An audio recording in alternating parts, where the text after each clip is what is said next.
रात का समय था। बाहर बारिश हो रही थी और हवाओं में एक अजीब सी ठंड थी।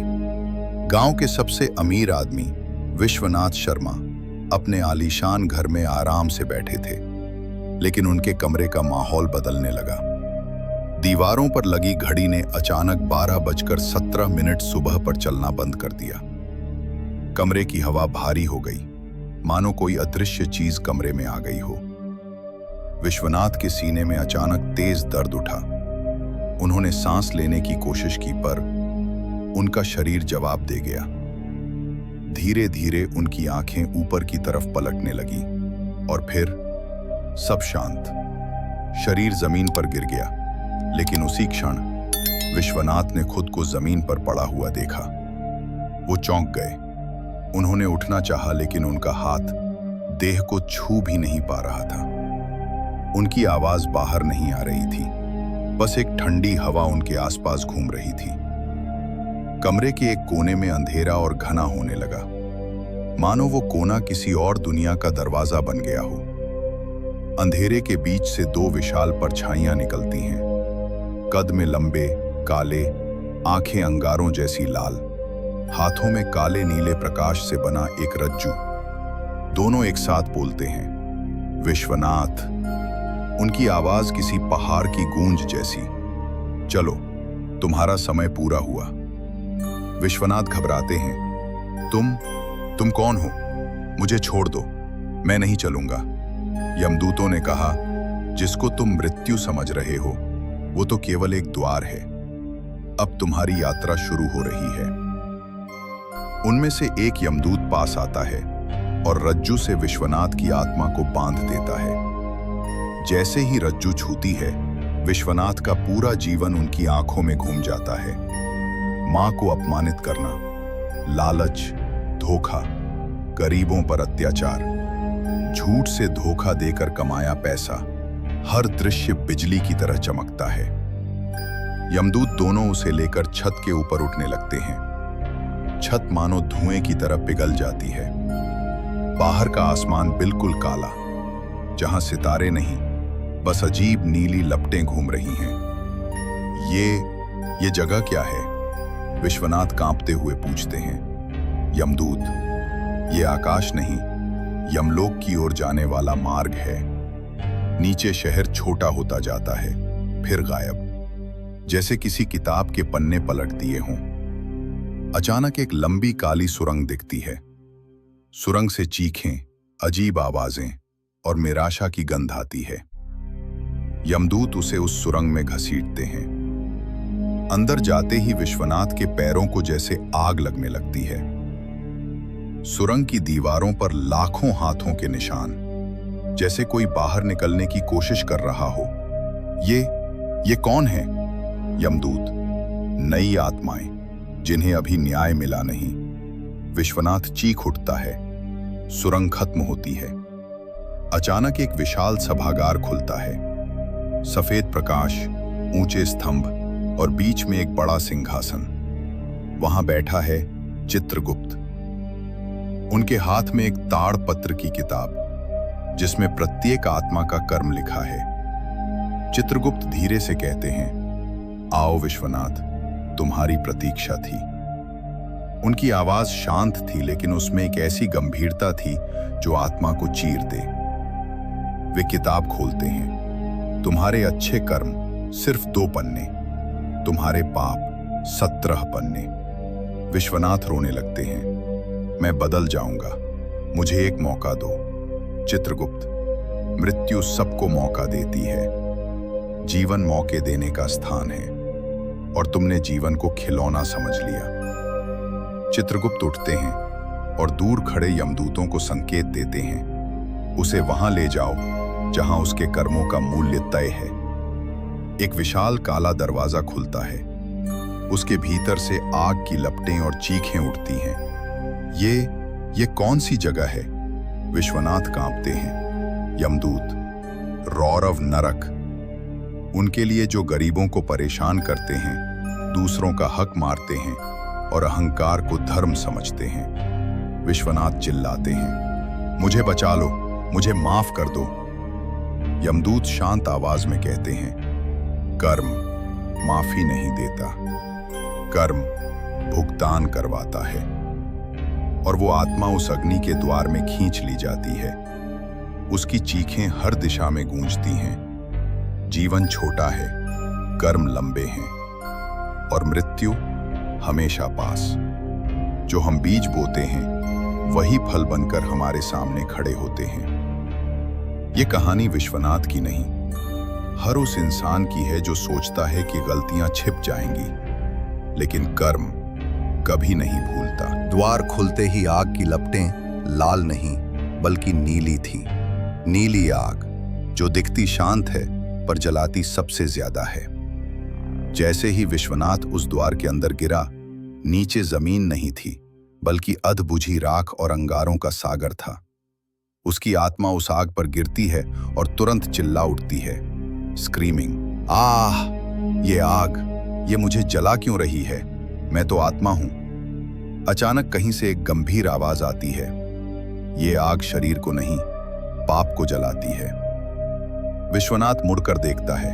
एक काला दानवाकार प्राणी चाबुक लिए खड़ा है, लेकिन ये यमदूत नहीं था, ये नरक का रक्षक था। नाम क्रोधानल। तुम्हारे पाप इतने भारी थे कि आत्मा भी उनका बोझ सह नहीं पा रही। विश्वनाथ डर के मारे कांपते हुए, मैं बदल जाऊंगा, मुझे वापस भेज दो। क्रोधानल हंसता है, ये बात जीवन में कहनी थी। नरक में बदलाव नहीं, केवल दंड मिलता है। क्रोधानल रस्सी से विश्वनाथ को खींचता हुआ एक संकरी काली गली में ले जाता है। इस गली में सैकड़ों आत्माएं अपने अपने पाप के अनुसार दंड भुगत रही थीं। कोई बिना शरीर के चिल्ला रही, कोई अपने कर्मों का दर्पण देख देख कर रो रही, कोई अपने द्वारा किया अत्याचार खुद पर झेल रही।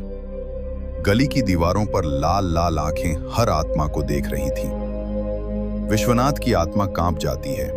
क्रोधानल उसे एक विशाल खंभे के पास लाता है। वो खंभा सीधा नहीं बल्कि किसी इंसान की रीढ़ जैसा मुड़ा तुड़ा था। क्रोधानल बोलता है, ये है अहंकार स्तंभ। जो लोग अपने अहंकार से दूसरों को कुचलते हैं, उनकी आत्मा को यह स्तंभ सीधा करता है। विश्वनाथ घबराकर पूछता है, क्या होगा मुझे? तुम्हारे जीवन का सबसे बड़ा पाप अहंकार।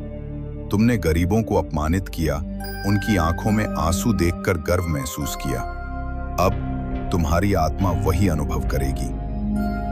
खंभे से एक नीली जंजीर निकलती है, सीधे विश्वनाथ के सीने में धंसती है और उसे खींचकर खंभे के साथ जोड़ देती है।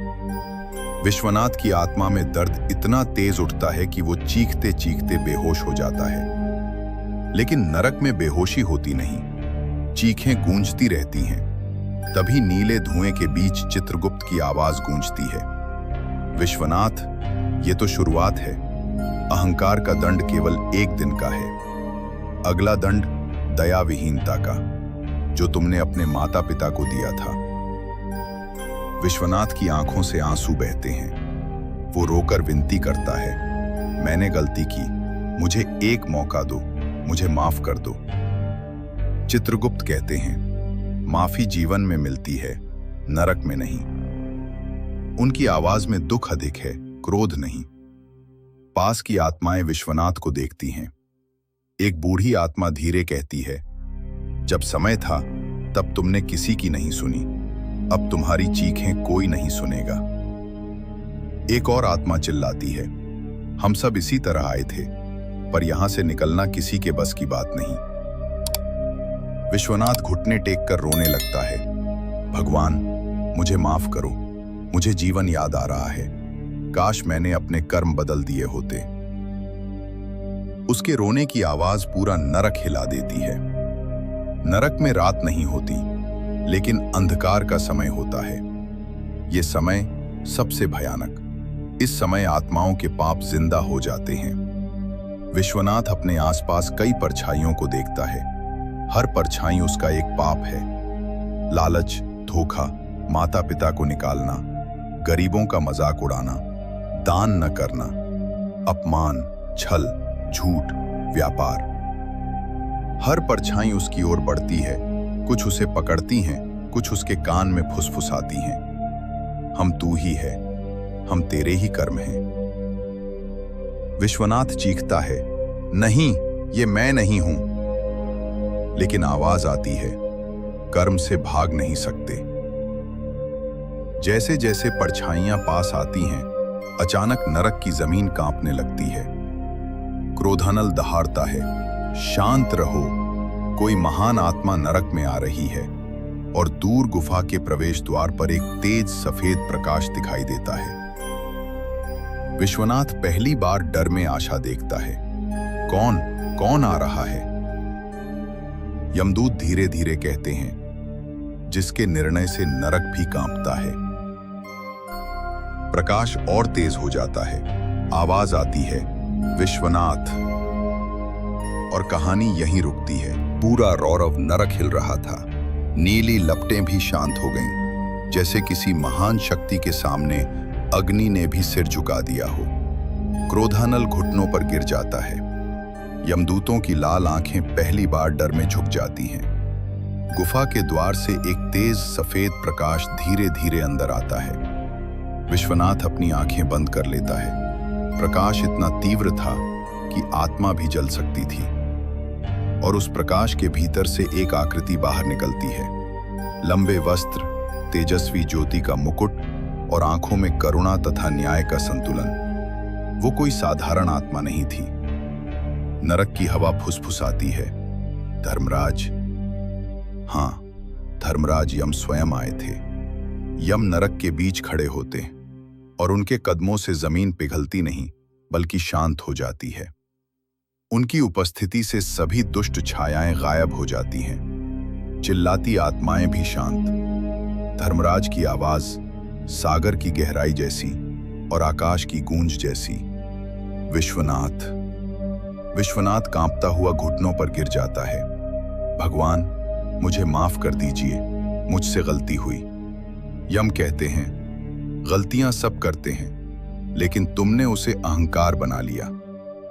यमदूत पीछे हटते हैं। धर्मराज अपना हस्त उठाते हैं। तुरंत आकाश में विश्वनाथ के जीवन की सभी घटनाएं दिखाई देने लगती हैं। मां को घर से निकालना, गरीबों का अपमान, झूठ धोखे से कमाया पैसा, गांव वालों को डराकर जमीन लेना, दान न करना, अपनी पत्नी के आंसू और बीच बीच में कुछ छोटे छोटे अच्छे कर्म भी। एक बार भूखे बच्चे को खाना देना, किसी बूढ़े को सड़क पार करवाना, एक मंदिर को थाली दान करना। विश्वनाथ रो पड़ता है, मैंने बहुत भला भी किया है। यम गंभीर स्वर में, एक दीपक सूरज के सामने नहीं जलता। तुम्हारे अच्छे कर्म तुम्हारे पापों के सामने बहुत कम हैं। ये कहते ही दृश्य गायब हो जाते हैं। विश्वनाथ डरते हुए पूछता है, क्या मुझे मुक्ति मिलेगी? धर्मराज शांत आवाज में कहते हैं, मुक्ति उनको मिलती है जो जीवन में धर्म निभाते हैं। तुम्हारा मार्ग अलग है। विश्वनाथ की आंखें फैल जाती हैं। तो क्या मुझे दोबारा जन्म मिलेगा? यम उत्तर देते हैं, हां, लेकिन उस जन्म में तुम्हारा जीवन उसी दर्द का अनुभव करेगा जो तुमने दूसरों को दिया। विश्वनाथ दबकर कहता है, कैसा जन्म? धर्मराज, तुम एक गरीब परिवार में जन्म लोगे, जहां रोटी कम होगी, सम्मान मुश्किल से मिलेगा और तुम्हें समझ आएगा कि अपमान कैसा लगता है। विश्वनाथ रोते हुए, क्या मैं बदल पाऊंगा? यम, बदलना हमेशा संभव है, पर कठिन, क्योंकि अगले जन्म के कर्म इस जन्म के पापों से शुरू होंगे। धर्मराज धीरे से कहते हैं, अब तुम्हारा अंतिम दंड होना बाकी है। उसके बाद तुम्हें पुनर्जन्म के लिए भेजा जाएगा। विश्वनाथ कांपता है, अभी और दंड? धर्मराज की आवाज गूंजती है, हां, वो दंड तुम्हारे सबसे बड़े पाप के लिए है। विश्वनाथ, वो कौन सा? इस प्रश्न पर पूरा नरक फिर हिल उठता है। धर्मराज गूंजते हैं, माता पिता के अपमान का पाप, उसका दंड किसी जन्म में पूरा नहीं होता। विश्वनाथ की आत्मा चीखती है। वे मिट्टी में गिड़गिड़ाते हैं, मुझे माफ कर दें। धर्मराज कहते हैं, माता पिता क्षमा कर सकते हैं, कर्म नहीं। धर्मराज अपने हस्त उठाते हैं, नीची जमीन फटती है और एक विशाल अग्निकुंड खुल जाता है। नीली और सफेद लपटें एक दूसरे में मिलती हैं। यमदूत उसे उठाकर अग्निकुंड के ऊपर लाते हैं। विश्वनाथ चीखते हुए, भगवान, मैं बदल जाऊंगा, मुझे एक मौका दे दो, कृपया। लेकिन धर्मराज का एक ही उत्तर, कर्म का भुगतान भक्ति भाव से नहीं रुकता। न्याय भावना पर नहीं, सत्य पर चलता है। यमदूत रस्सी छोड़ देते हैं। विश्वनाथ की आत्मा अग्निकुंड के भीतर गिरती है। अग्नि उसे अपने अंदर समा लेती है। उसकी चीखें नरक के हर पत्थर पर प्रतिध्वनित होती हैं। अचानक सब शांत हो जाता है। अग्नि भागती है। एक नन्ही सी रोशनी अग्नि से ऊपर उठती है। वह विश्वनाथ की शुद्ध आत्मा थी। पाप हट चुका था, अब केवल कर्म का भार बाकी था। धर्मराज कहते हैं, अब ये आत्मा फिर से पृथ्वी पर जाएगी, अपने नए जीवन में अपने पुराने कर्मों का फल पाएगी और एक दिन फिर हमारे सामने आएगी, लेकिन इस बार एक नए हिसाब के साथ। नन्ही रोशनी धीरे धीरे ऊपर उठती है और पुनर्जन्म के द्वार में प्रवेश करती है।